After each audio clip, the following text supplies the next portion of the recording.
Alright, hit the go live. Wait for my own voice. Allow people to gather. The usual stuff. Franz and David are already here, so I guess we're good to go. I guess that's all you need.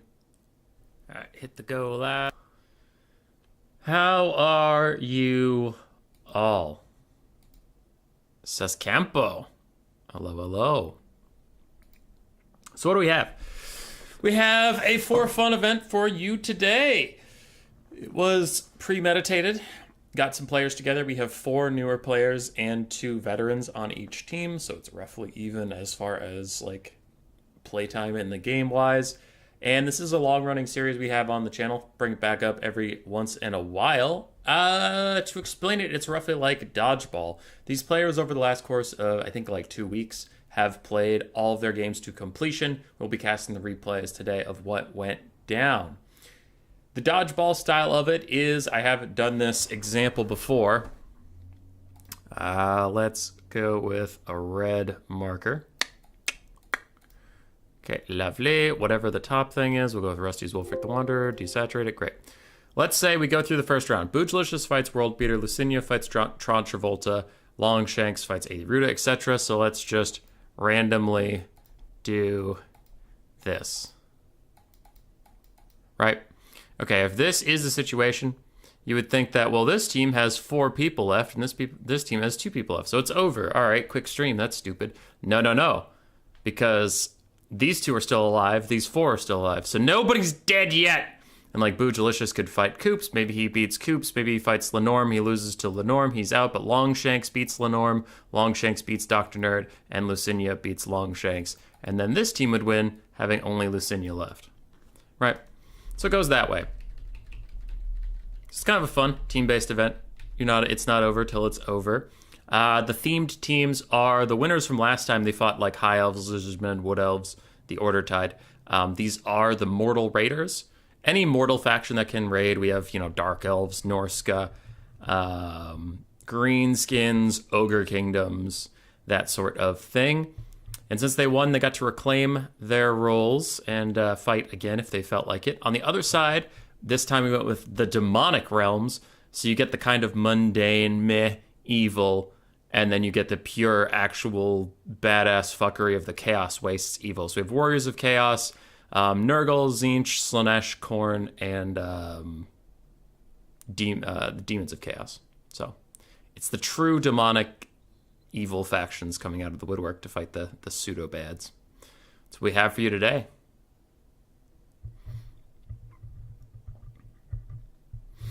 All right, enough people have gathered. Enough time has been squandered.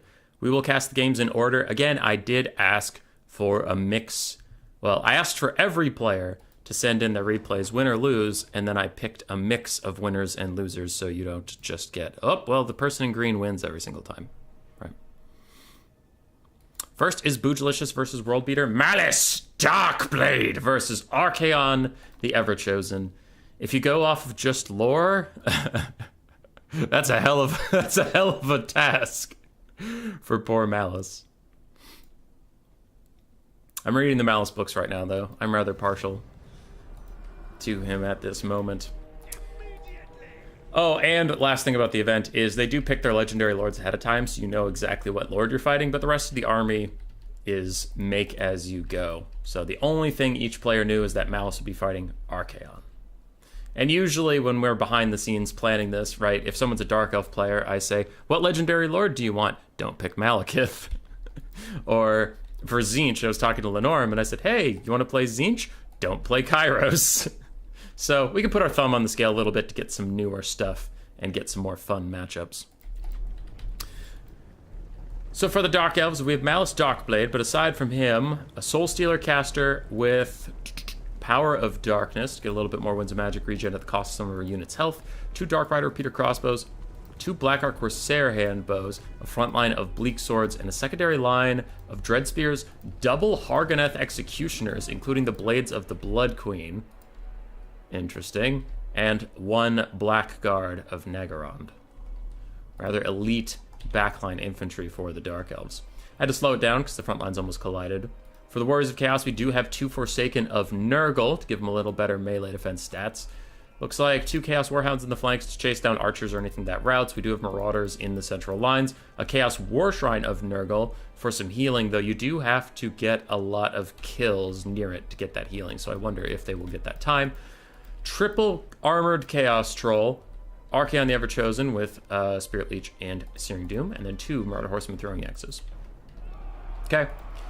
I personally don't really love Chaos War Shrines, especially of Nurgle. It takes a long time to stack them up, and by then usually a battle is decided one way or the other, personally. And also I don't love Armored Chaos Trolls versus Dark Elves, because Dark Elves are one of the rosters with the most armor piercing in the entire game. Aside from that, the Chaos build's fine. Dark Elf build's okay. I'm a little sus on these Hargoneth Executioners and the Blackguard, but sure, why not? Very early Soul Stealer out from the Sorceress, just using it for damage, not using it for healing at that point. But that's fine. They might want to snipe out the Chaos War Shrine before it even gets the opportunity to charge up. The Blackguard are surrounded on all sides, though I'm sure they don't really seem to care. And the Hargoneth Executioners, Blades of the Blood Queen, ROR, are going to demolish some Forsaken who are entirely trying to ignore them and just get away. Do have some of our repeater crossbow cav getting caught up in melee. That's a little bit of a whoopsie, and they will fall back, but it looks like dogs are nearby, eager to scoop them up, so I think that is just a dead Dark Rider there. Overcasted Searing Doom is going to hit some Black Archer Hambos and the Dark Riders for more damage, and already the Nurgle War Shrine is just around half HP, but of course it does have healing for itself. Balance power slightly in the favor of Chaos at the start here, and I guess that's fair for at the start, though you do have to factor in Malus Darkblade has Part 2 Electric Glue hidden inside him. Bleak Swords are terror routing. Looks like Hargoneth Executioners are just falling back naturally, so go little guys go. And Archaeon's not about to let Malus get away, chunking him down to about half HP, though without his buffs, which he only really brought Slayer of Kings, without his buffs Malus can trade back effectively, and Malus has healing, Archaeon does not. Backfield, Dog's doing okay, except for now when they have to fight these Black Arc Corsair Hambos. The Black Arc Corsair Hambos are just way better melee combatants, so they'll just straight up beat the Dogs normally. The Armored Chaos Trolls running back here to support the front line for the Dark Elves, outside of the hyper-elite infantry, has actually fallen apart with a vengeance. We'll see if the Hargoneth Executioners can do anything, but these Searing Dooms being spammed out by Archaeon are certainly whittling down the poor little elves. Even the Hargoneth Executioners. Damn. Archer's going to walk away. Malus just below half HP, but as long as he has the Warp Sword of Cain in melee, he will be getting some really solid regeneration. So they need to burst him out somehow and get him to transform into Zarkan. Otherwise, he can grind through a lot of your army all on his own. For fun event, I like the Shrine. Alright. I suppose it is a for fun event, so maybe the Shrine's just silly. Malus is trying to snipe out that Shrine now as Hargoneth Executioners fight back-to-back with him, completely surrounded by foes on all sides. Blackguard and Nagaron joining in. Those guys will tear apart the Armored Chaos Trolls and Archie and the Shrine. So really the Blackguard are happy to swing at anything in this blob, except for those infantry, but they're on the other side of the blob. They'll be fine.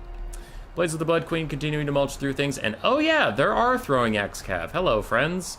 They have rejoined the fight now, chucking their little armor-piercing missiles down into the Blades of the Blood Queen, getting some decent DPS out onto them.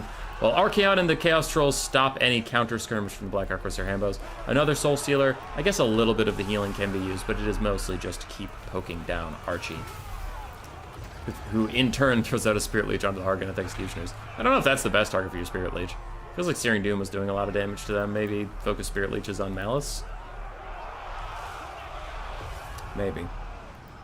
Demon's Curse lowering these trolls, rather pathetic leadership down even lower, but Archaeon's Crown of Domination gives them ITP and a little bit, I think like 4 leadership. So they're actually going to hold okay. Malus is going to take a big chunk. Huh. The Sorceress is actually diving down into the fight. Okay. She just cast Power of Darkness on herself. Oh, she did. Okay, that's kind of clever. If you know you're just going to use the Soul Stealer for its damage and not for its healing, then you can use Power of Darkness on yourself, and you know you'll heal it up with the Soul Stealers anyway. Balance Power is getting danger low for the Dark Elves. And does Malus transform before he routs or shatters or army losses or any of that nonsense, as he does take a big shot from Archaeon. He's going to transform now, and he's going to immediately pop the Reaper of Souls. Yeah, it's going to do so much damage to this blob. Ouch. Ouch, ouch, ouch, ouch, ouch. Bounce power is rocketing back towards the middle as Archaeon comes out. Full HP for him and just wrecking kids. We'll see if Chaos can hold on until Malus just naturally dies off of old age. We will see, we will see. Another Searing Doom is going to hit the Blades of the Blood Queen. Nope, nice dodge there from the Dark Elf player. Just takes a little bit of hope, but not as much as he could have. Chaos War Shrine of Nurgle, after all this time, is fully spec'd out, so it is trying to heal these Marauders and even Archaeon a little bit through the trials and tribulations they face. Argonath Executioners abandoning Malus in his time of need, it appears. Though time of need might be a strong statement. He doesn't seem to be needing anything. He is big chillin'. Blackguard continuing to chase Archaeon. And Malus really trying to get that Chaos War Shrine. But he gets caught up on some basic Marauders, and Archaeon charges back in. Jesus Christ. Archaeon's actually bigger than I thought he was. Though I suppose Spite is also small for a cold one. So Archaeon got a little bit of a cycle charge off now. It looks like he is going to run away. He has secured his Chaos War Shrine of Nurgle, so it can heal up his trolls even further in the back with some of the Skirmish Cav. And these Skirmish Cav being alive in the late game will be rather important. Not only are they good versus the infantry that is still left alive, but, I mean, they can obey the attacking rule by skirmishing and avoiding direct confrontation with Malus, which is exactly what you need right now. Malus doing the big suck. It's true. So we do have a rather close game on our hands. The Dark Elves have some rather paltry infantry coming back into the fold. Another Reaper of Souls is cast, and Archaeon takes a big blow from Tazarkan himself. And that could be a big problem going forward. With a Soul Stealer layered on top of it, just so much unavoidable damage hitting poor Archaeon and his trolls. That'll probably get the trolls to routing, and Archaeon very, very low indeed. Marauder Horseman throwing axes getting thrown into melee like dog units. Trying to get rid of these Archaeon Executioners, though that's not a unit you can easily get rid of. That is definitely a mistake. They have so much ammunition they should be using rather than jumping into melee like that. That's a whoops. That is a whoopsie whoopsie. Malus continuing to fight everything he wants to fight. Marauders or trolls or even, I guess, throwing axes could go into melee with him at this point to try and save that Chaos War Shrine. But what they should be doing is just skirmishing and waiting for Malus to slowly die off on his own. I'm not loving the cycle charging into better, heavily armored infantry units, unfortunately, for these Marauder Horsemen. They just don't have much impact damage on the charge because they are skirmish cav versus some of the best melee infantry in the game in the Blackguard and the Archaeon Executioners. Malus is just running down Archaeon, even though Archaeon has like 17 speed advantage over him because charge bonus is a hell of a drug sometimes. Sometimes charge bonus doesn't do anything, like when I need it to. But when I don't need it to, or I don't want it to do its charge bonus thing, man, charge bonus is a hell of a drug. It's just Archaeon just runs down Archaeon and beats him mostly into the dirt. Probably going to finish him off if he can get through these Marauder Horsemen. And yeah, not too much else to say. The rest, the haggard remains of the Dark Elves are barely clinging to life, but the Sorceress is fine. Tazarkan is fine.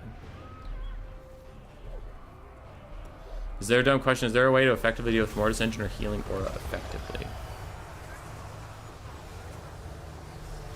Are you talking about, like, you want to fight Malus and you don't know how to deal with it? Because Malus is rather strong right now, but it's mostly about, like, ranged pressure or halberds, whittling him down and spreading out as much as possible. After he transforms, you just don't want to clump up ever. You have to make him fight everything one by one by one and get through the whole map. If you were talking about Tazarkan's type things. If you're talking about the healing auras that were present in this game, yeah, some Dark Shards, some Repeater Crossbows on those Dark Riders can serve you quite well. As you saw, Bootylicious here was just spamming Soul Stealers on it, which can do a lot of damage to big single entities. Or you can duel them in melee with a one-on-one combatant like a Hydra, a Charybdis, Malekith, Malus, something like that.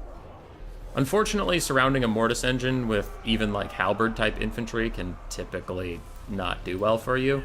Monstrous infantry also tend to struggle for some reason.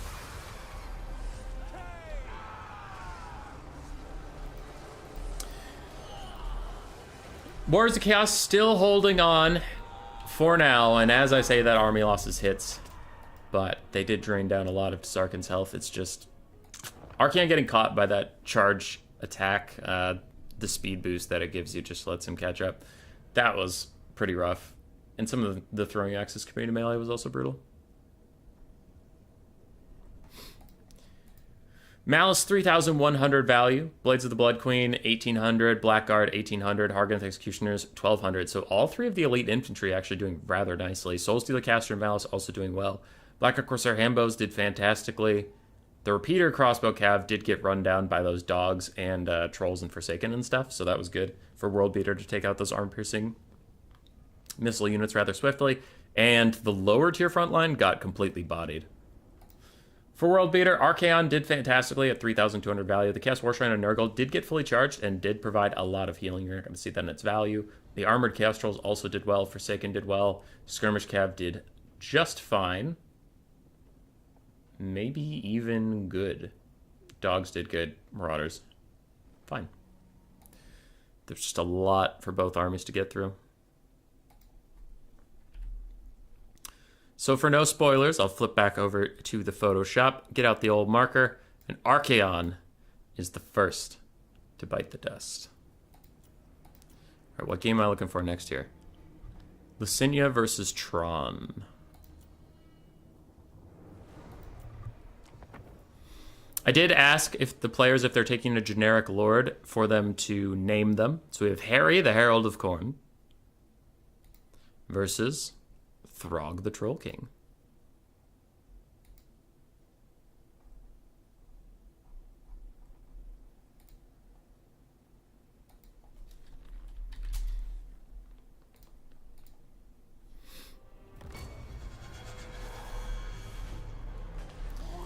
All right, Harry, the Herald of Khorne, and his friend, the Blood Reaper, are both on foot, surprisingly enough. What did this guy bring? Locus of Abjuration, so in case of, like, Final Transmutation or something, you could pop that. Okay, that's interesting. Again, we're getting off to a quick start, so I will go into slow motion quick. We have some Chaos Warhounds of Khorne on either flank, not Fleshhounds, just the Warhounds. Marauders of Khorne in the front line, a secondary line of Chaos Warriors with halberds, 4 of them. 3 Exalted Bloodletters of Khorne, one of which is the Hellforged Host. I think he was going for a thematic build, so he had these 2 on foot to resemble their Bloodletter cousins.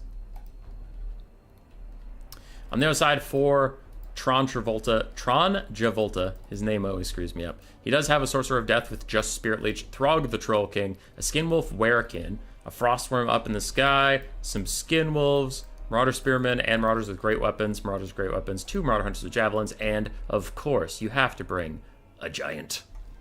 A Storm Giant! Harry and his really good friend. They're roommates, I promise. Alright, Throg threw up all over some Chaos Warriors with halberds, and they did not enjoy that. Skimbles are also plowing into the Marauders of Khorne. Things go well for Norska in the early game. No, I'm sure Khorne isn't that upset about blood for the Blood God flowing. Breath attack from the Frostworm as well, putting a bit of hurt on these halberds. Norska really doesn't want to bump and grind with those halberds. A lot of their infantry killing tools are big, like these Skinwolves that are getting murked by the poor halberds. Also, a Shaman of Death has moved forward. Frostworm diving in on the rear of these Marauders of Khorne, but Marauders with great weapons just can't compare to the Marauders of Khorne. Like, as much as I shit on the Marauders of Khorne stats, they are better than basic Marauders, and you'd hope so, since they pay so much more for them. Skinwolves are going to back off. They are regenerating. The Skinwolf Werekin, I don't know what he's going to do. I guess he kind of wants to go duel with the Bloodletter crew. The Bloodletter boys. The Blood Boys. I've run out of random things to call these guys. 124 melee attack on the Hellforged Host because of all the overlapping buffs they're getting. Plus 64 from the Horn of Khorne and the Locust of Wrath combined. And the Giant and Throg are trying their best to fight, but their infantry support is quickly routing. And when those guys get going, it'll be quite tough for Throg and a Giant to clear out infantry. That's really not what they do. The Skinwolves are trying to fight some Chaos Warhounds on the backside, but it looks like they're largely getting ignored as the Javelin Throwers look for something to shoot at, but honestly, there haven't been any good targets for the Jav Throwers. Their anti-large missiles are just wasted on this current roster that Khorne brought. But Harry, the Herald of Khorne, is getting slapped up the side of the head by the Skinwolf Werekin, and the Giant just beating his ass. He starts his demonic instability crumbling for a little bit. He gets hit again, and that is going to be the death of Harry, the Herald of Khorne. Khorne is up on the balance of power. It looks like the Norskin Shaman was sniped out earlier. I saw him surrounded by some angry Khorne infantry. It looks like that did prove to be his undoing. Frostworm got off another breath attack and now has landed But with Chaos Warriors with Halberds and Exalted Bloodletters nearby, I don't think that Frostworm's going to have a very joyous afternoon for quite a while. Skin Wolves are running out to try and save Throg. Now, thankfully for them, they're slower than these dogs, but Throg is slower than they are. So as long as the dogs are after Throg, they can catch up. But they did that stupid thing, it looks like, where they got an attack off onto a couple dogs and then dropped their attack orders. So we'll see what happens with that as the Giant continues to fight. Looks like he's aiming for the Blood Reaper, but I'm really struggling to see for Norsko what can clear out just all of his infantry. I heard you like infantry, so Khorne brought just all of it.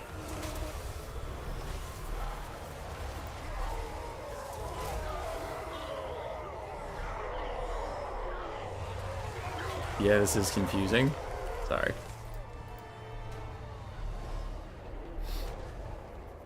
Yeah.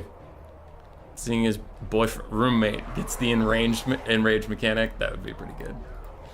The Blood Reaper does carry on, and he will avenge Harry.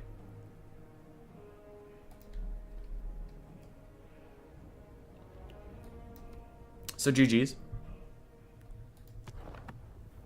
Shiggy Diggy, yeah. Yeah. Lucinia Murzak in the chat is Pegaz, so you know, so you can talk to him about any stuff. He is the player we're talking about.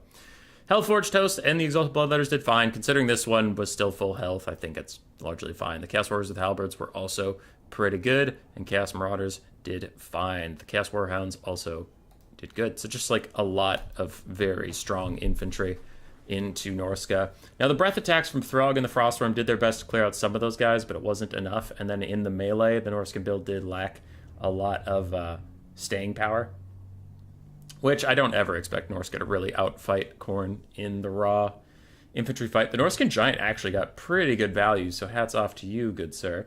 Skinwolf Rider, Caster not quite as good value. Skinwolves had nothing to do. And the rest of the Marauders struggled.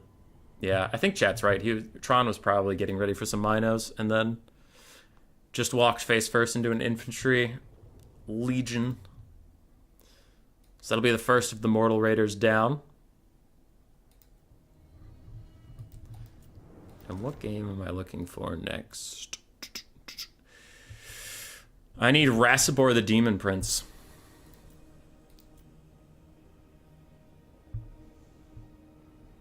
Okay, so yeah, it is Demons of Chaos. Gotcha. Longshanks and 80 Ruta, this is it.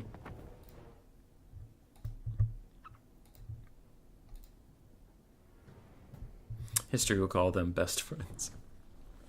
Who needs Scarbred anyway? Turns out a simple lord who adds skulls to the throne works out just as well. Alright, we have my favorite greenskin lord, both thematically and to actually play with. We have Wurzag versus Basic Demon Prince, and 80 Ruta did name him Rasibor.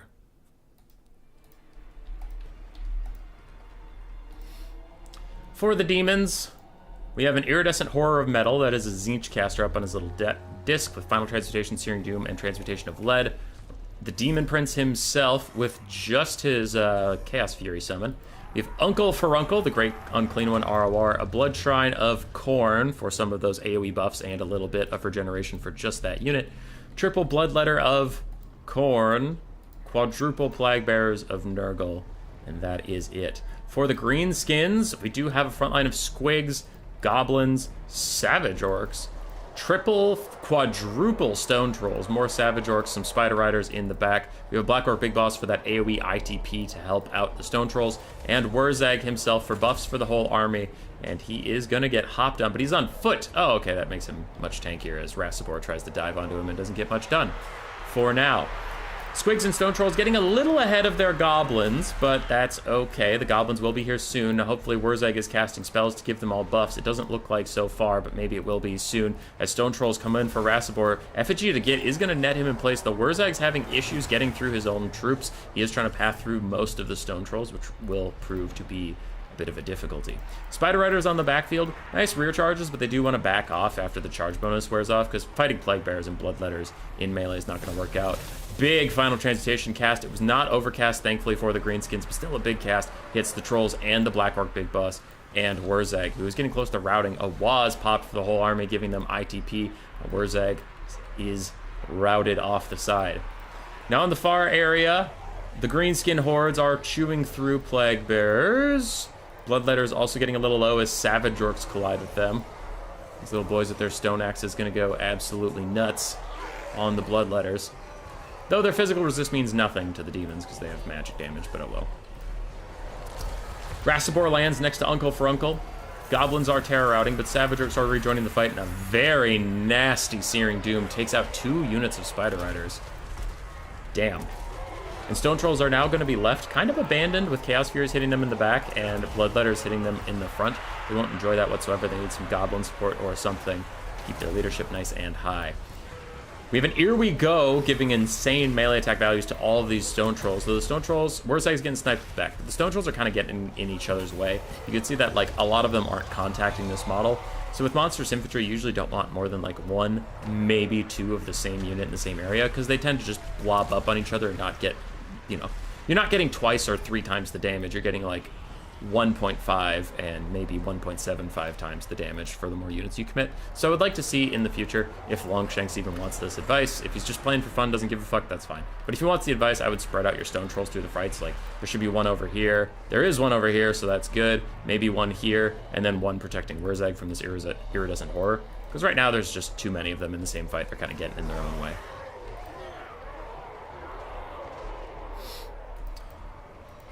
So, for the Greenskins, the Stone Trolls are still motoring through, and even while Wurzag is getting sniped, if he dies, obviously you'll get the Lord is Dead debuff, and that'll be bad. But at least you have this Black Orc Big Boss to provide the Encourage aura for a little bit more leadership, and he does have ITP for all those trolls. And Rasibor has not been enjoying his time hanging out in the Stone Troll blob that he was in for a bit. He is feeling a little worse for wear. More Stone Trolls are returning. And these guys are actually getting really close to routing, so if Wurzag decides now is a good time to go ahead and die, those Stone Trolls are going to rout, and that could be a big problem as he continues to get sniped by the pink little Super Soaker of the Iridescent Horror of Metal. These Trolls have to come back into the fight, and I'm honestly kind of surprised that the Demons have any infantry left whatsoever. As a Wa emboldened Spider Riders continue to fight with the Plague Bearers, Stone Trolls will also join in that battle. And these little demons are holding on to their hats. For now. Is that Uncle Frunkle? Hell yeah, it is. Looks like the Stone Trolls are trying to snipe out the Demon Prince. Not a bad call out, since he doesn't have any self-healing of any kind. Though it is the Demons of Chaos, so you never know what army abilities are going to get. If he gets a Fecundity, that would be pretty huge. Most useful Wurzag I've seen in a while? Hey! Hey! I use Wurzag all the time. I win with him a lot. I think Wurzag is good. You Franz, how dare you. Alright, Trolls continuing to bump and grind with those Plague Bearers. But now that Wurzag is officially dead, the leadership is going to spike down for the Greenskins. So you'll probably see a max exodus of them rather soon.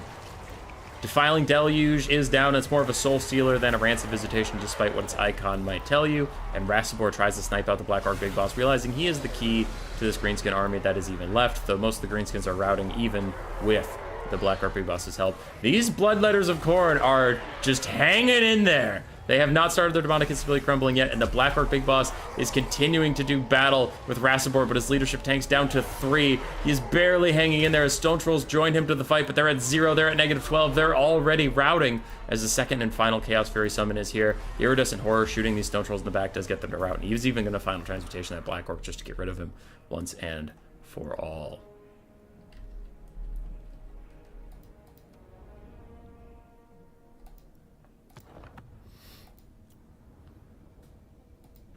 So the Lord Snipe onto Wurzag was rather strong. It did limit their capacity for the entire game. Stone Trolls did okay. Savage Orcs did alright. Spider Riders didn't have a whole lot to do, unfortunately. Squigs did okay, and Goblins did okay. But the Lord Snipe and the Spider Riders, unfortunately, did not pull their weight.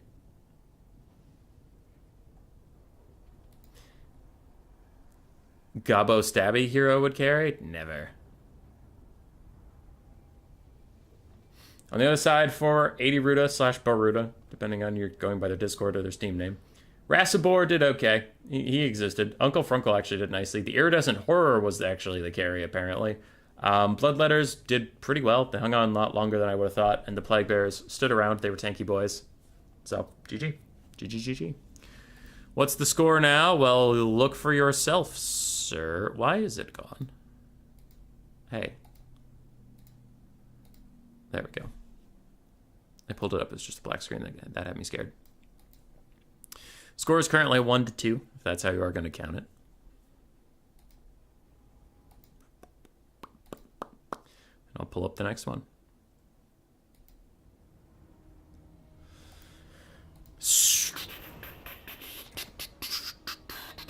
I need Coops versus Stormrunners.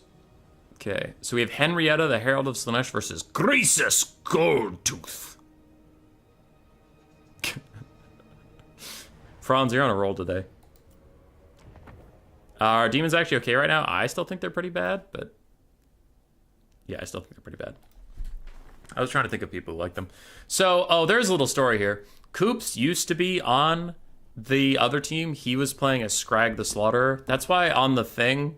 hold up. That's why on the thing it says Azhag the Slaughterer too. I missed that, but it used to say Scrag the Slaughterer for Coops. So then when Azhag the Slaughterer was on the same team, I was like, okay, well, they can't both be the Slaughterer, so he's the Slaughterer too.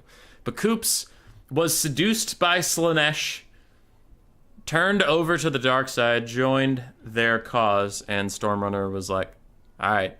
And then Stormrunner played the ogres instead, and he took Greasus Goldtooth, so that's fine. That's big chillin'. But yeah, there was a little bit of a story there where Slaanesh stole the heart of our ogre champion.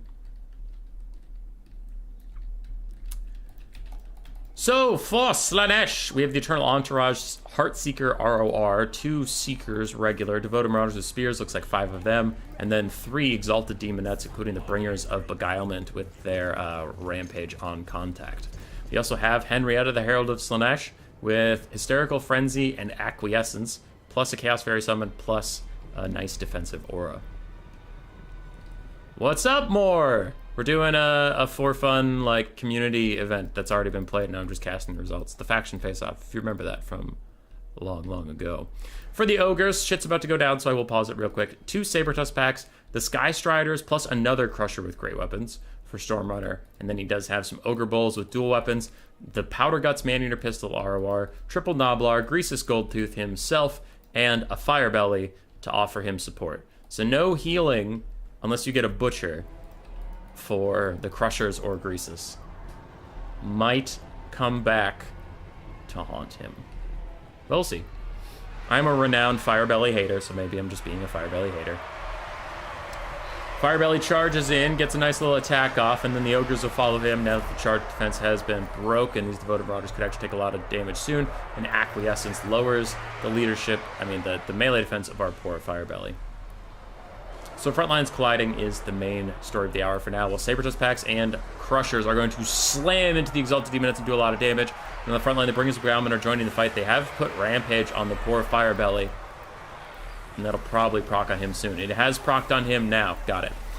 Big old blob fight as the Crushers are getting torn apart by the Seekers. Oh, God. Okay, that is a lot of damage going down, but a Flaming Sword of Ruin onto them gives them magic damage and fire damage, which is giving it right back. Meanwhile, the Firebelly continues to rampage in the middle of Spears, and Henrietta is trying to reach him as the Powder Guts have even committed to melee combat. Everybody over here is taking a lot of damage. It doesn't matter what team you're on. It doesn't matter what unit you are. Everybody involved in this is taking shots today, and it looks like it hurts. Greasus runs in to bail out his Firebelly, who is still rampaging. It looks like he might have the infinite rampage bug, which is rare to see on anything other than Sabertusk, but still does happen. One Sabertusk has left to fight. The second Sabertusk is left to fight. The Crushers continue to battle on alone as one of the Seekers starts getting the demonic instability crumbling. Earlier, we saw a Fury get that treatment too. Firebelly's still rampaging. He'll never stop. No burning heads for you. No flaming swords of ruin. Nothing. You get no support today.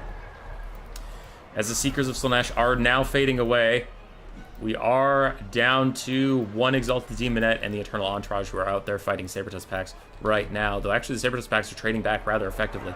Meanwhile, Firebelly still rampaging, still fighting Henrietta of his own volition. Balance of power is roughly even for the moment as Sabertusk packs take it to the Eternal Entourage, and the Crushers are busy rampaging into Exalted Demonettes. The Slaanesh front line has done well in the absence of the Crushers and stuff, and obviously in the absence of any burning heads as the rampage continues.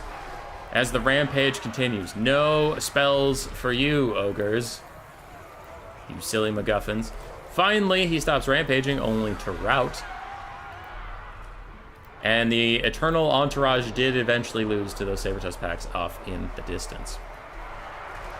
With their caster routing, I doubt Slaanesh will let them come back, though actually, there's not a ton to chase him down. I guess Henrietta's going to have to do it herself.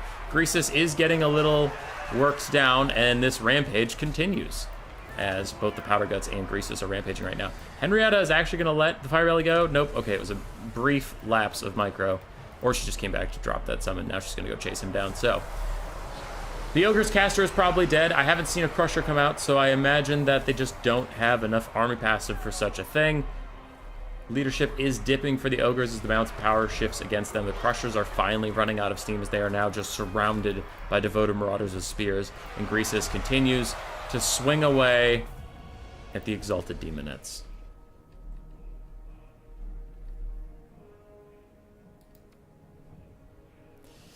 Yeah, the infinite rampage bug is fucking brutal, but especially when it hits something important like your caster. That was rough. I remember Storm and Coops were telling me about that. They said make sure to catch the caster. And I was like, okay, something's up here. Exalted Demonettes, their rampage probably won Coops the game, but also their value was very, very nice as well. The other Exalted Demonettes also did fine. Marauders of Spears did okay. Seekers underperforming yet again, and the Eternal Entourage also underperformed in my opinion, but the Herald of Slaanesh did fine. Greasus Goldtooth underperforming, unfortunately for him. The Crushers did fantastically well. The Powder Guts did okay. Firebelly would have done a lot more if he had an infinite rampage bug. That's not necessarily his fault. And then the Ogre units, aside from that, did okay.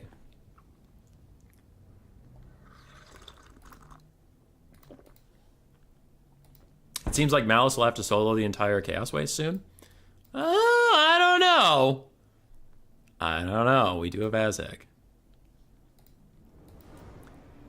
Okay, so that was Coops and Storm. Get rid of that replay so I don't cast it again. And now I need Lenorme and Rusty. Here we go.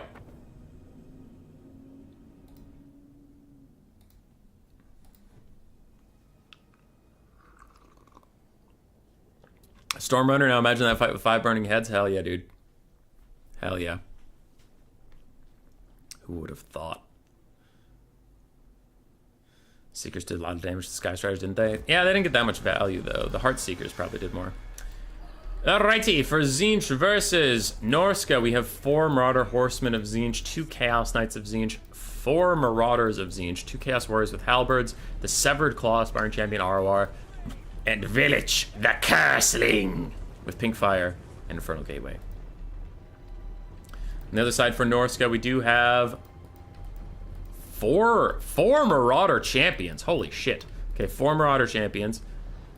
3 Marauders with great weapons. 2 Marauder hunters with javelins. A Marauder spearman. We have a Firecaster with burning head. We have Wulfric the Wanderer with Sea Fang and Hunter of Champions. He is on horseback. And we have double Frostworm for the breath attacks, including the Cold Voider.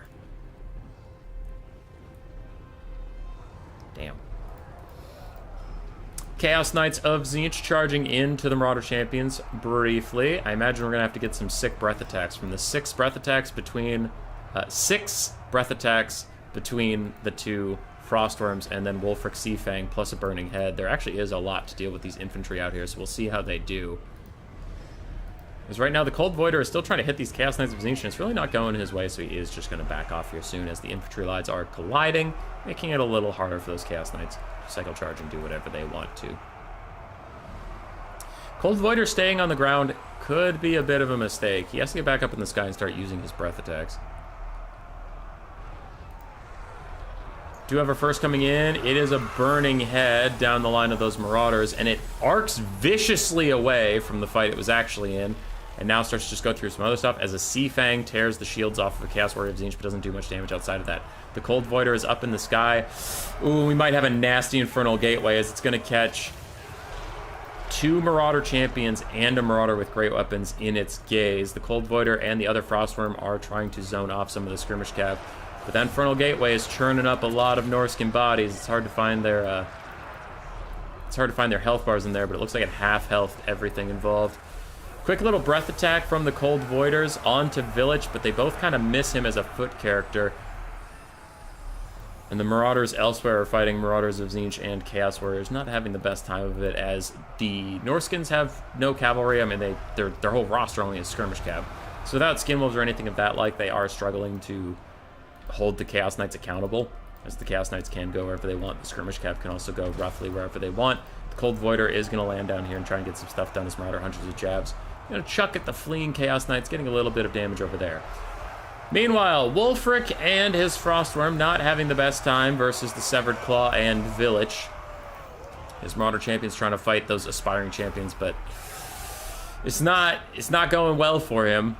Okay, with Marauder everything, and then there's champions everything. Aspiring champions, Marauder champions, Marauder horsemen. This is a tough one to cast. Everything has the same fucking name. Village gets isolated, but then the Frostworm takes a metric fuck ton of damage from the 4 Skirmish Cav because the Frostworm does have weakness to fire. A 35% weakness to fire. Normally it's only 25%, but the Warp Flame of Tzeentch, whenever these guys throw out something, they get 10% more weakness to fire. So yeah, the Frostworms are not having their best day. Pink Fire of Tzeentch rips down the line of these Marauder champions, but its lackluster armor-piercing values means they will largely get away unscathed. Still have Chaos Warriors with Halberds, still have the Severed Claw pushing forward, and all of the cavalry is uncontested. So Wulfric will back down there.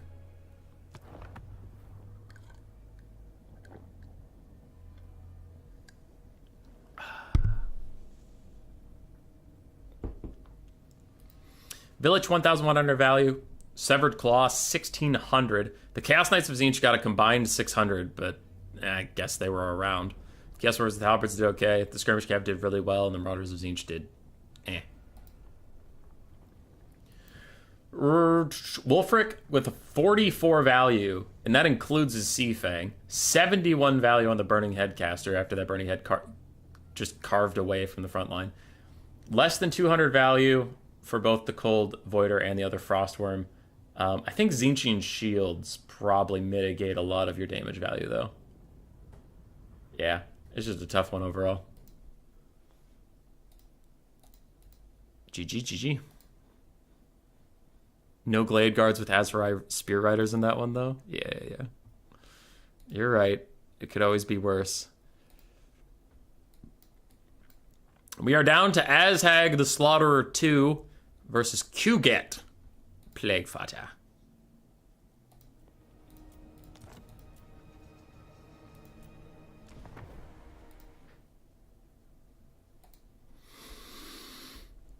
Greenskins versus Nurgle. And it's another Uncle for Uncle game. Wulfric didn't get a single melee attack in. It was looking like apparently not. For the very small Nurgle build, we have 2 Plague Toads of Nurgle, 1 Plague Bearer, 3 Exalted Plague Bearers, including the Festering Stooges, the Demon Spew Forsaken, Uncle for Uncle paired with Kugath Plaguefather, who himself brought Ransom Visitations and Stream of Corruption plus Fleshy Abundance. On the other side, for the green beans, we do have 4 Goblin Wolf Rider Archers, 2 Night Goblin Archers, 3 Goblins, a Doom Diver Catapult, another regular Catapult, some Squig Herds, and 3 Black Orcs, including the crimsonest killers you ever did see.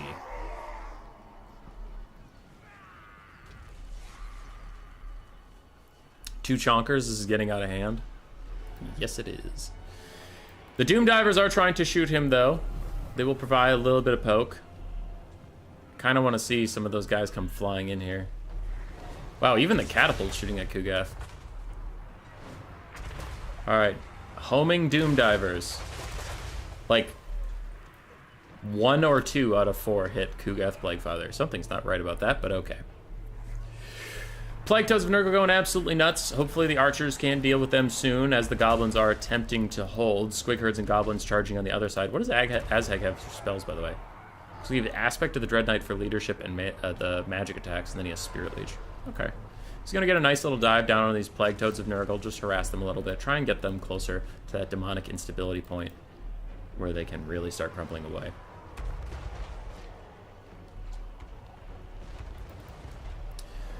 The Doom Divers are now shooting at the Festering Stooges. I think the Doom Diver should be shooting at Kugath, and the Goblin Rock Lava should probably be shooting at infantry and stuff. That would just be my division of labor there. Not shoot the Exalted Plague Bearers. Not with the Doom Diver. Doom Diver is much better at like sniping out a single entity than it is about doing AoE damage. Azhag lands to help out his Squig Herd against the Demon Spew, getting a Spirit Leech off as well. Goblin Wolf Riders are kiting around. One of the Plague Toads of Nurgle did disappear off screen, and Uncle Frunkle is currently bossing his way through some Night Goblins.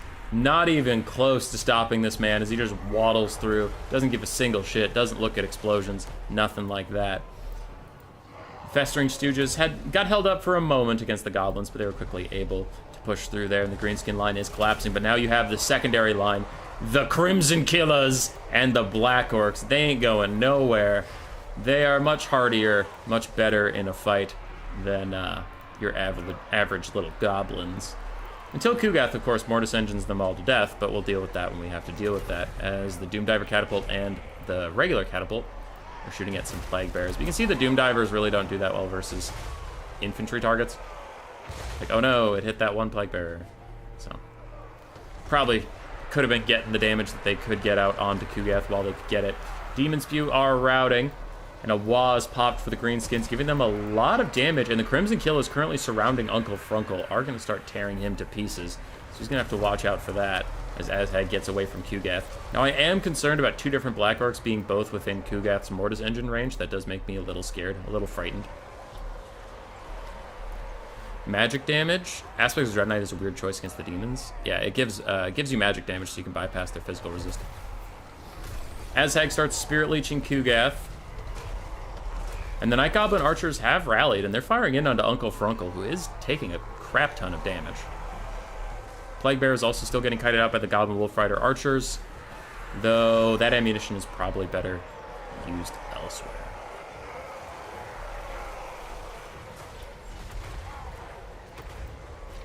Uncle Frunkle is getting himself a fleshy abundance to try and keep him in this game after he took an absolute shellacking at the hands of the Crimson Killers. 0 kills, but 800 damage value. That sounds like a single entity's worth of a good time. And now everybody has grouped up. This does leave the Archers largely free and clear to do whatever they want, and they're currently using that time to fire at the Exalted Plague Bearers of Nurgle. I guess I get it. It is tricky in that situation to figure out what to do, but I'd still probably just be focusing down either Frunkle or Kugath with your ammunition. Azhag lands in the Festering Stooges, and they are probably just going to beat his ass into the dirt, so he does need to get out of here, and he's trying to path through them, but they're rather thick lads. Looks like Crimson Killers might offer him some support, and those Exalted Plague Bearers did actually die, but a big stream of corruption is going to come down the hill, hit both the Night Goblin Archers, do a lot of damage to them, and probably rout them off. So that was a nice 2-for-1 cast over there.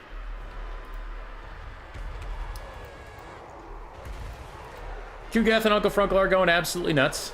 But meanwhile, I did want to watch the rear charge of the Crimson Killers into the Festering Stooges as Azhag struggles to get out of them. He's still taking a lot of damage, so he needs the Crimson Killers to really help him out here. Throws Aspect of the Dread Knight on them for some magic damage, and that'll probably be the end of the Festering Stooges as they're getting worked down by those Killers of the Crimson variety.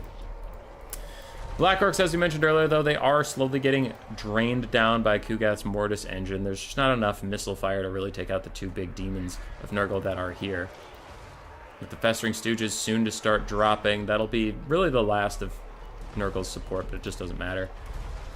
As these Doom Diver catapults are now trying to fire in on the last Exalted Plague Bearers. They're accidentally hitting Kugath, which I do think is actually the better target for them to be hitting. Uncle Frunkle is nearly heal capped. Another Wah pops, giving these Black Orcs 56 melee attack, trying to finish off the Exalted Plague Bearers and the Demon Spew who have rejoined the fight. More Plague Bearers in the distance fade away into nothingness. The Demon Spew are going to rout in just a second, and with them, probably the Exalted Plague Bearers will disappear. I don't know if the Greenskins have enough in the tank, though, to kill Uncle Frunkle and Kugath. Especially if Kugath just throws a Rancid Visitations onto Azhag, they'll probably kill him. And there's a Rancid Visitations onto Azhag, and it's probably going to kill him. He's routing, at least. Yeah, it didn't quite kill him, but he is routing for now. The Demon Spew have shattered. The Exalted Plague Bearers of Nurgle are now starting to fade away, and it does leave us with 2 versus 500, and the 2 are looking rather strong. Another stream of corruption comes through. The Crimson Killers doing a little bit of poke damage to them. Azhag's back, and he might just have to hang out really far away from the fight so he doesn't cause his army to suffer. This Doom Diver's used almost all of its ammo, and it did pay for itself. Good for you, little Doom Diver.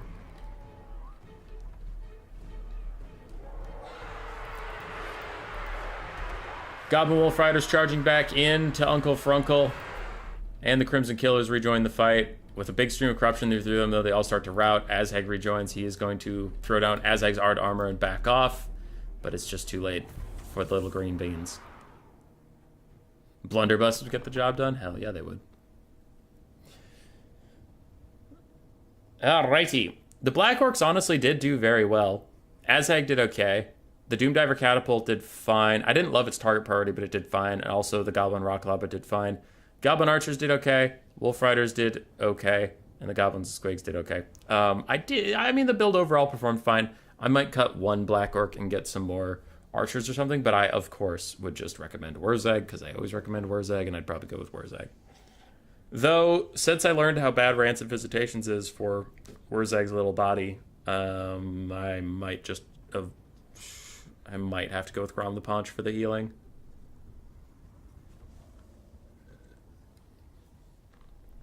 For Antoyevich, we have 3,600 on Kugath Plaguefather, Uncle Frunkle 1,600, and then the Plague Bearers, mixed value, but overall good, as the Forsaken and the Toads were put down.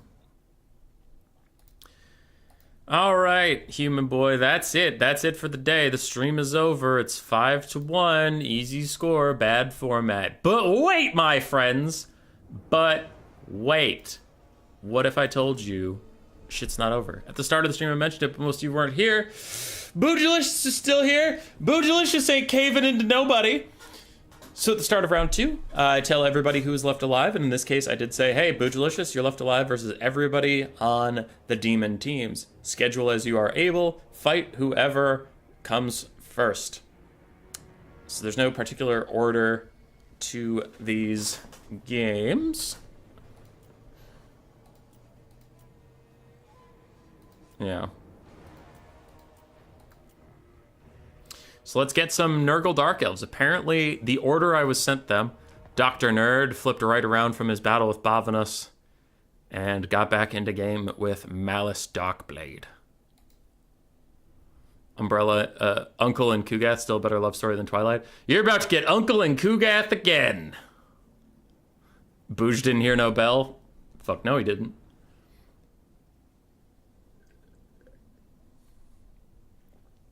All right. Can Kugath Plaguefather, Uncle Frunkle, a bunch of Plague Bearers, and Demon Spew, Barons of the Bog, and Nurglings defeat the Dark Elves? Now, before I say this, before I cast this, I can read the mood in the room. People are not loving, like, the big blobs winning and stuff.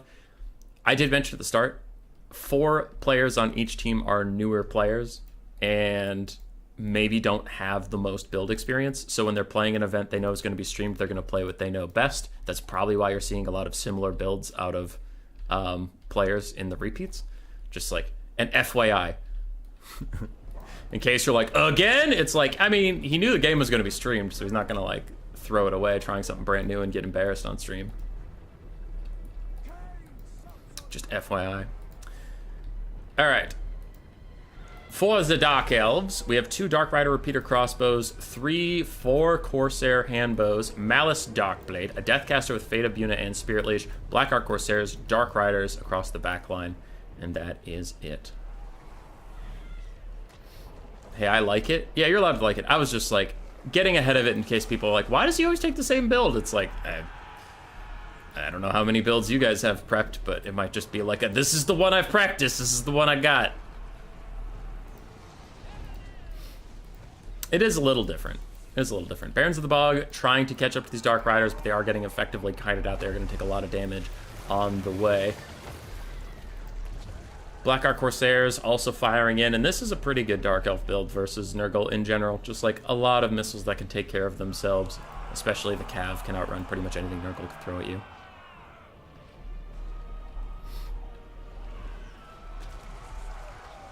Larry Mad, you love to see Frunkle do well. He has been having his day.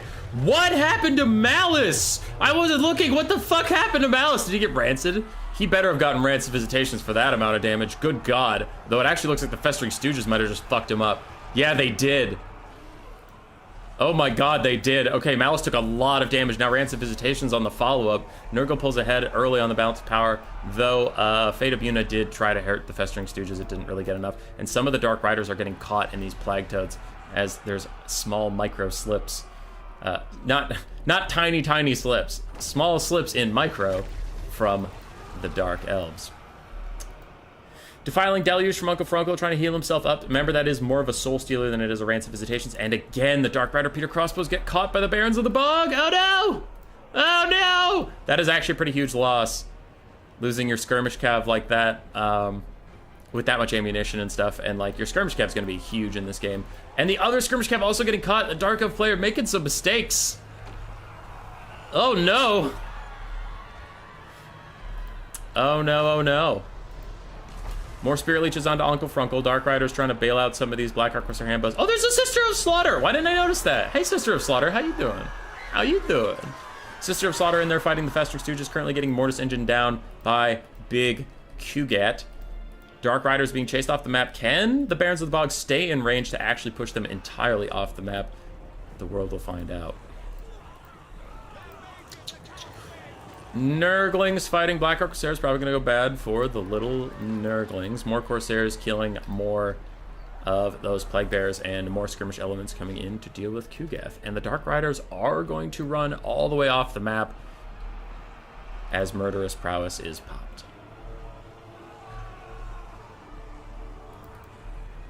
Uncle Frunkle has gotten a lot of healing. Kugath Plague Father is getting slowly Spirit Leech down, though it looks like he... You got Uno reversed by Uncle Frunkle's bound Spirit Leech, but that looks funny. The Spirit Leech caster gets Spirit Leeched. And yeah, things are looking a little risky. Things are looking a little scary. Malus is chilling in the darkness, doesn't want to get Rancid Visitation again just yet. Dark Elf Infantry are slowly winning versus the Nurgle Infantry, but the single entities of Nurgle are getting a ton of damage out through either Kugath's chucked Nurglings he throws out, or his spells, like the Rancid Visitations, and I promise I didn't plan that. That just worked out really well for me, timing of cadence-wise.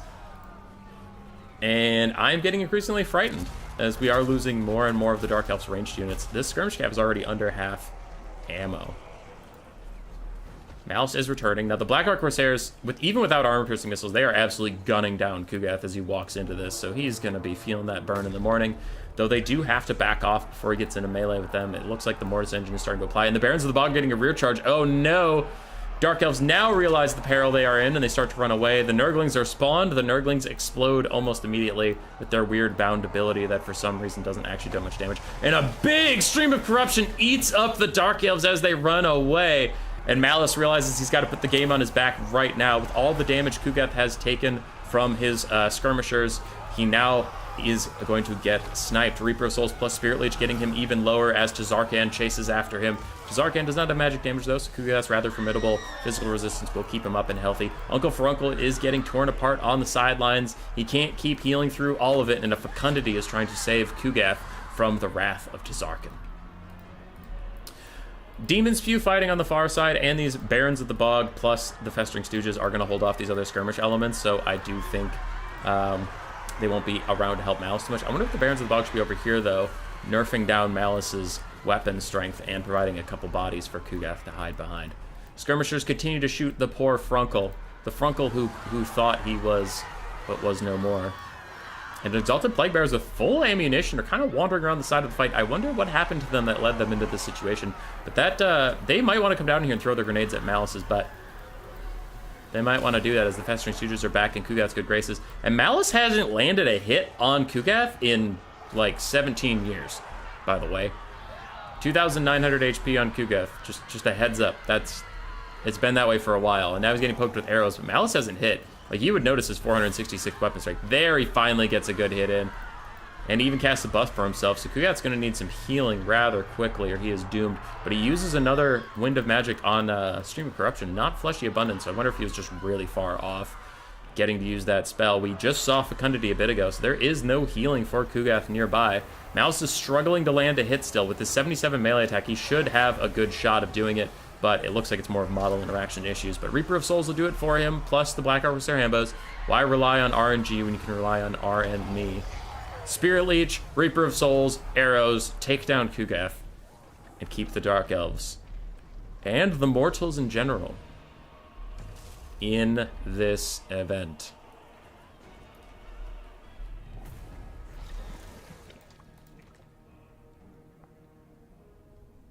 That's how I'm an everything meme. I paid for these factions, I'm going to use them, that's fair.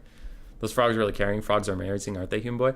Jeremy, frogs are actually decent now after the buffs. I still think the Barons of the Bog are sometimes like, they sometimes just do nothing and die horrifically, but overall, I think most frog units are now considered fine. Festering Stooges, Kugath did fine.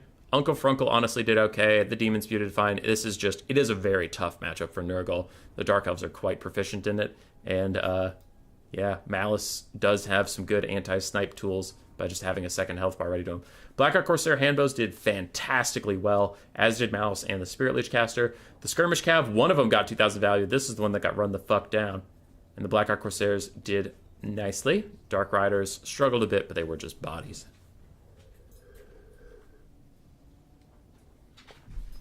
I have finished my tea. So I'll delete that replay so I don't cast it twice. Go over to the Photoshop, and Kugath Plaguefather is down.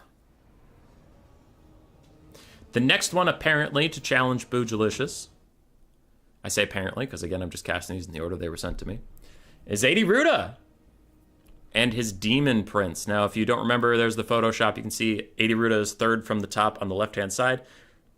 Rasibor, the Demon Prince, versus Malus, Darkblade. Can't wait for Malus to go against Harry and his roommate. Hell yeah. If he gets that far, we'll see. So for Ruda and the Demons of Chaos, we do have two Seekers of Slaanesh on the flanks, Nurglings and Plague Bearers for a front line. So this Dark Elf army literally fought Nurgle, went next door, and had to fight pseudo-Nurgle, with a Plague-ridden of Nurgle with Rants of Visitations, Fleshy Abundance, and Stream of Corruption. We also have some Bloodletters, a Blood Reaper for that spell resist, and Rasibor, the basic Demon Prince. But yeah, they just have to fight Nurgle again, and they're like, seriously? This is some shit! In hate, all things are possible. I'm getting a message. Is it about this event? Okay. It's Cyrus memeing on me, but that's fine. I just want to make sure someone wasn't like, you're casting the wrong replay. Alright, for the other side, we have Malus, Darkblade, a Sorceress of Dark with Soul Stealer and her Power of Darkness. We have some Blackguard Corsair Hambos, Dark Riders, Blackguard Corsairs, a Blackguard of Naggarond way in the back, and other than that, just Dread Spears and some of these skirmish elements. I'm a little scared for this Dark Elf build. Spamming Chaff against demons. Plague Bearers actually trade rather well in melee. I don't like Plague Bearers, but none of my problems with Plague Bearers come from how they perform in melee. I think they're overcosted for being a melee-only unit, and they are so weak to basic like bows and stuff, but I do not for a second think they are bad at melee. They will body these Dark Elf characters.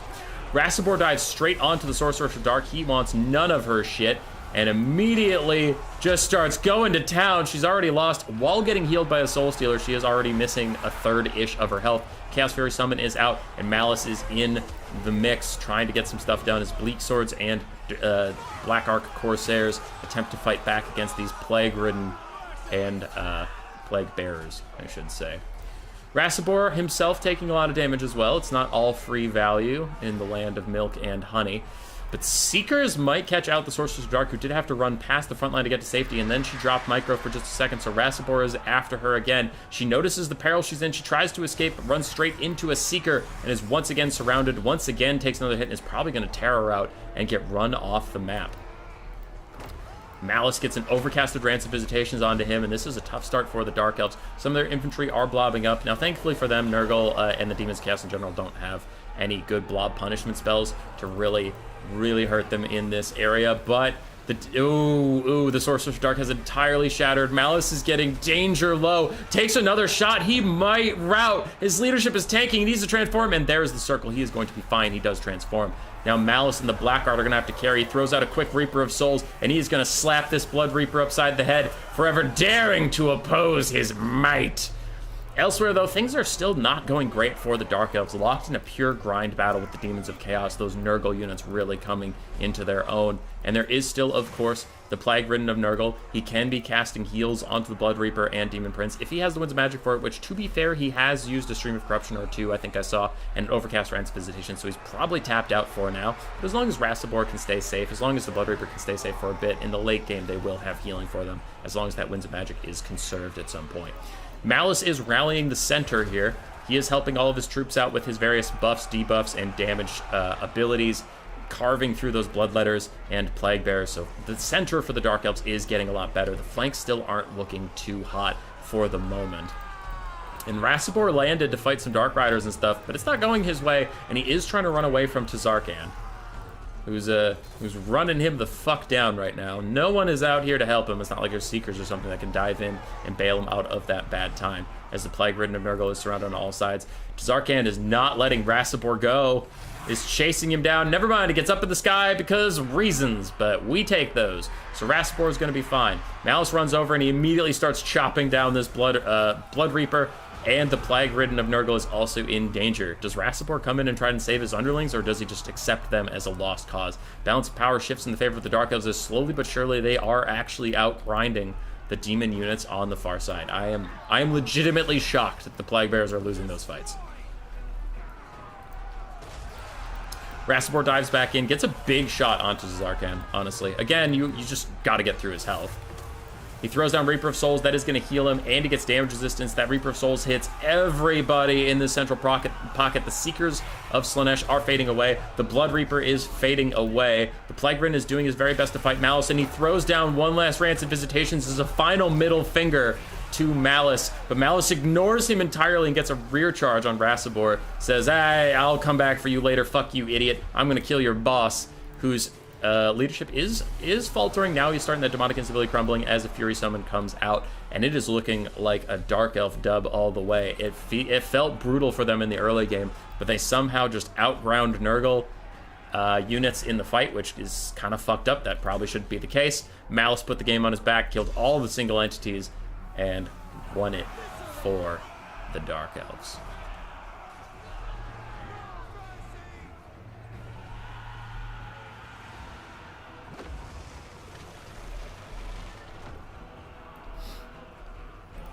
Army losses will be hitting very soon. As soon as that Plague-Ridden officially dies, then you'll see these Plague Bearers in the distance get their demonic instability. There it is.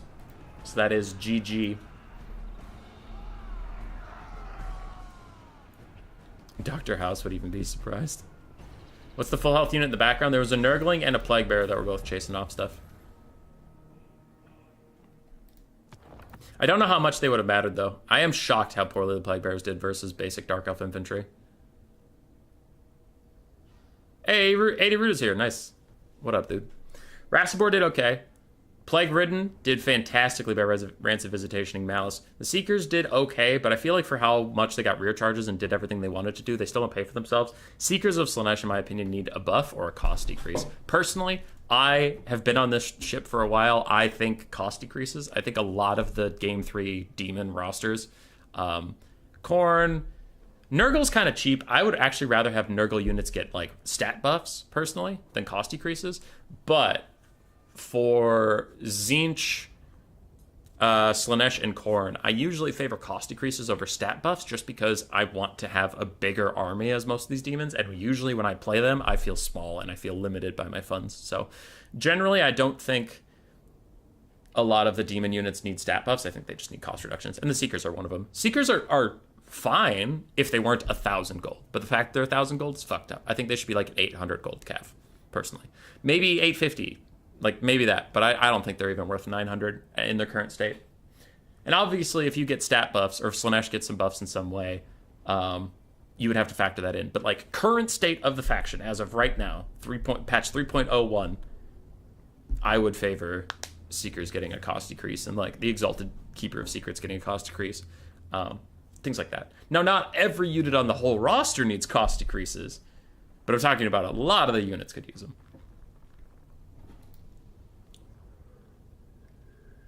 How do I fast forward through the talking to the next match? Oh, shut up. Oh, shush your mouth. Anyway, I think I went through the damage values over here. Plague Bearers did okay. Nurglings really struggled to get anything done, and the one Bloodletter did fine. Malus did fantastically well. Caster, not as much, got sniped right away. Blackguard Corsair Hambos did fine. Blackguard Corsairs actually carried the game. They did a lot of killing that needed to be done. And then the Bleak Swords and Dread Spears performed better than I ever could have thought. Duked Damned Nation is the best overall I've seen in a while. I'm not talking only total lore. What's in it, AD Ruda?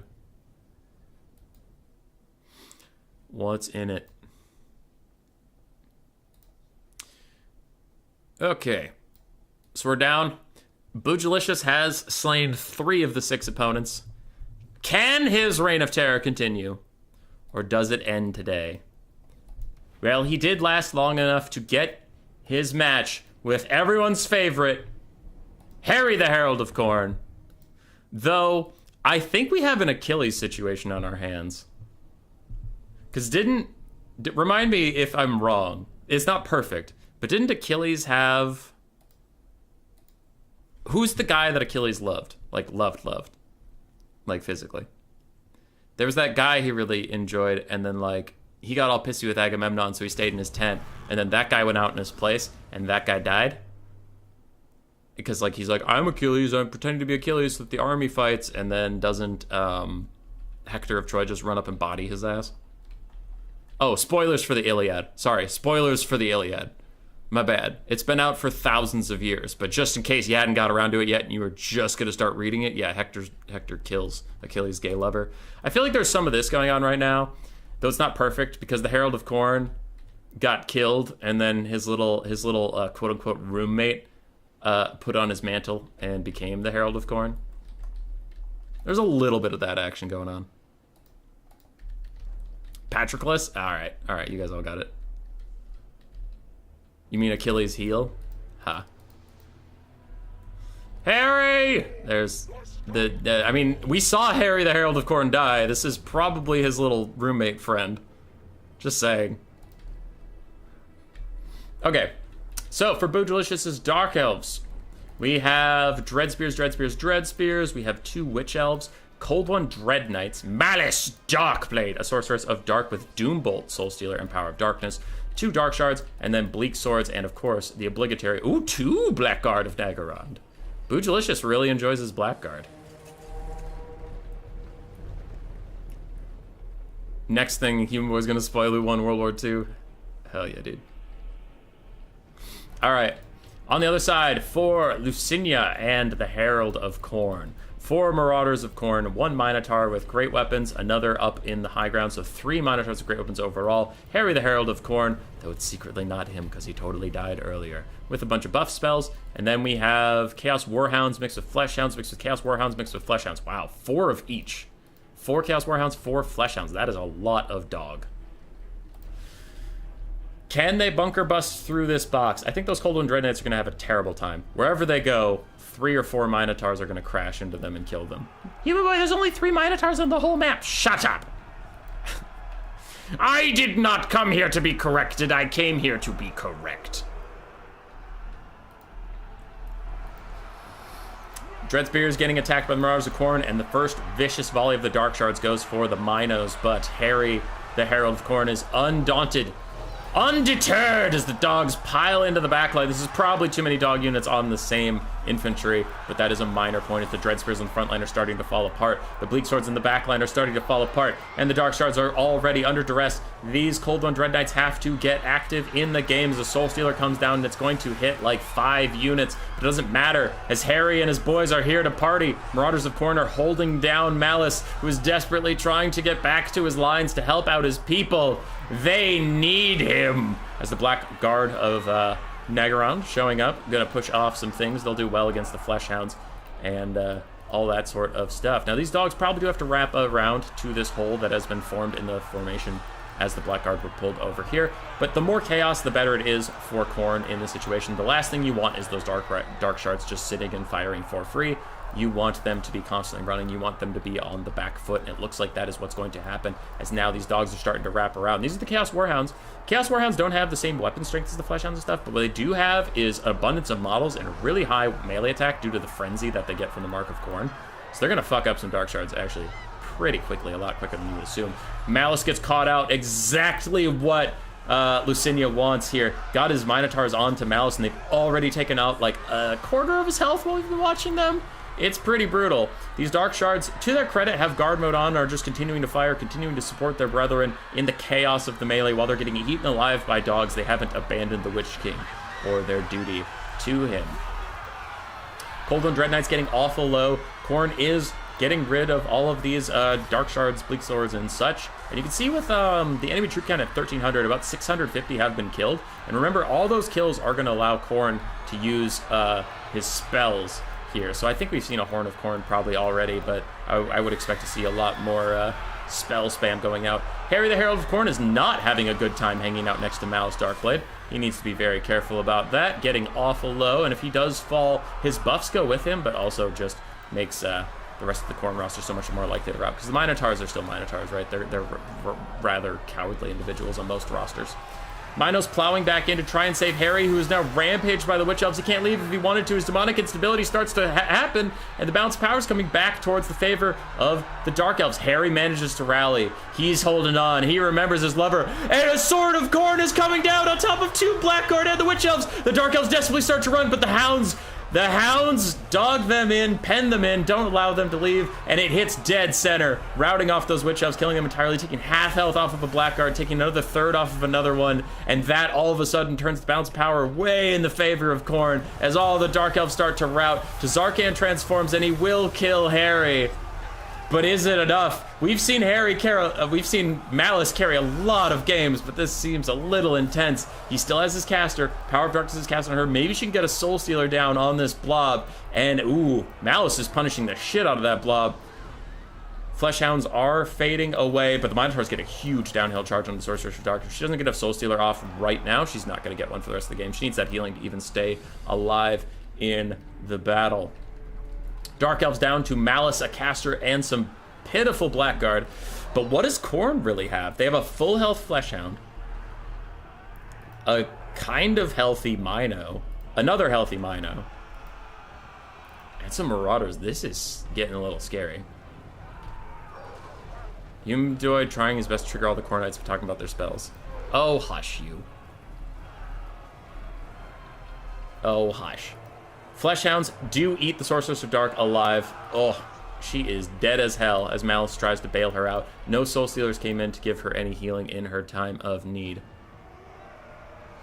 The Sword of Harry! Yeah.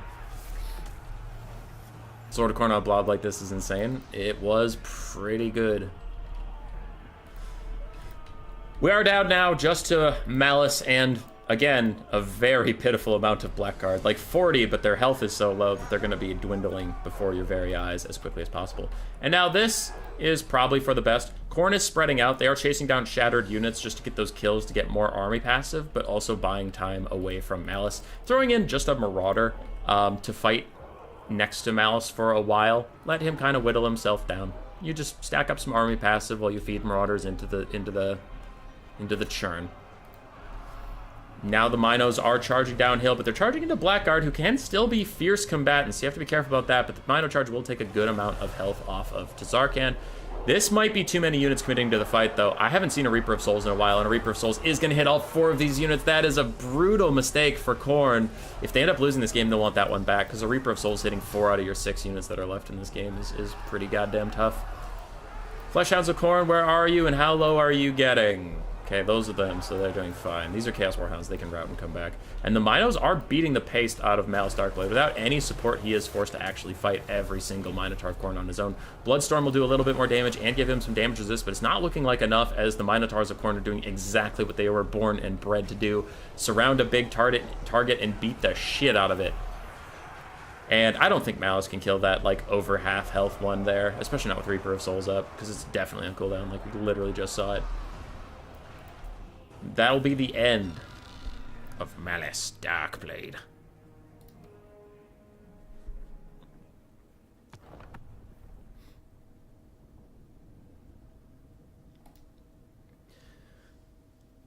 For Pegaz/Lucinia, if he's in the YouTube chat, that's his name there.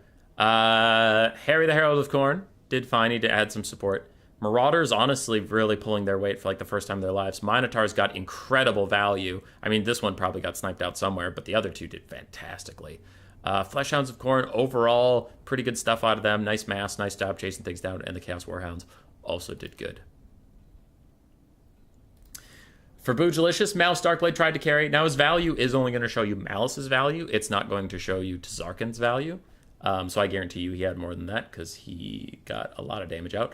Blackguard did really well. The Darkcaster struggled a bit to really keep up with the flow of the battle, and then she got caught out once and died. Witch Elves did fine. Dark Shards were shut down super effectively by Khorne, and the Bleak Swords and Dread Spears were unfortunately just skulls for the Skull Throne. Harry being Harry. So that is the last game. Boojilicious has fallen, and that leaves the Demonic faction as the winners. We will be hosting another one of these in time. I usually give about 2 weeks to 3 weeks of break. We did have a longer break. I got busy with the Chaos Dwarf DLC coming out. People were pretty hyped about that, so I was making a lot of content with that sort of thing. And then Faction Wars, so we just got busy. But I am hoping to run this again in about 2 or 3 weeks' time. Because it's fun. It's fun to get newer players on the stream. It's fun to also have a bit of a hand on the wheel about, like, who can and can't be taken. Again, like we mentioned at the start, where it's like, I was talking to Lenorme, who was playing Tzeentch, and I said, hey, can you not bring Kairos? It's a for fun event. And he said, sure. He brought Village, right? So you get to see some different stuff, get to see some fun things. And what's also nice is it gets more new players on the stream, because we do have 4 newer players on each team and 2 veterans on each team. And I'll probably continue that going forward. So all 6 of these players that are left on... All 6 of the players on your left-hand side here will be invited to reprise their roles to defend their throne. So what will end up happening is I will get rid of this right half, get a new background picture, get 6 new players with a theme of, like, let's say, you know, the Dwellers Below, and it's like a team of dwarves, Skaven, and greenskins. Anybody who lives underground, primarily. Or, The Rise of the West, and you have, like, Dark Elves, Lizard Men. Who else is in the West? Tomb Kings are kind of out there with Nehekara, but whatever. You get my point. Maybe the Southlands. Empire, Bretonnia, Tomb Kings. But another thematic matchup to fight them. They go back and forth, etc. So it's pretty simple. If that's something you want to do, hop in our Discord. Keep an eye out for announcements. I usually ping these things with an @everyone. If you silence the pings because we ping a lot, I get that. We do ping a lot, but it's... all the pings are because things are happening. So, you know, they're good pings. They're pings trying to tell you to come play video games with us and hang out. Sound good? Sounds good. Thank you to everybody who did play in this event. And thank you all for watching. Goodbye forever. Goodbye.